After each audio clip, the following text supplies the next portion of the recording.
إذا كان البنية الوليد اللي تعرفت عليه صاحب دين وصاحب خلق وصاحب مروءة وإنسان اجتماعيا يعني متزن، علاش تحرموها من شخص تحبه ولا إنسان ارتاحت معاه؟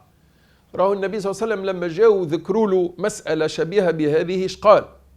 قال لا أرى للمتحابين إلا النكاح. يعني من دامهم متفقين ويحبوا بعضهم ما ثماش عيب.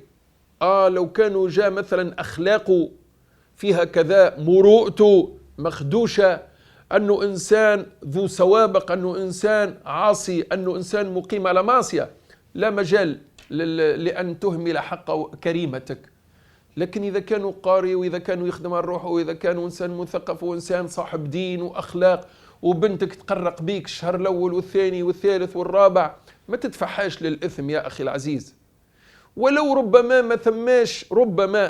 ما ثماش تكافؤ اجتماعي، أو ربما يعني من بيئة مختلفة أو من جهات مختلفة، راهو الإسلام المسائل اللي ينظر لها هنا هي الدين والخلق.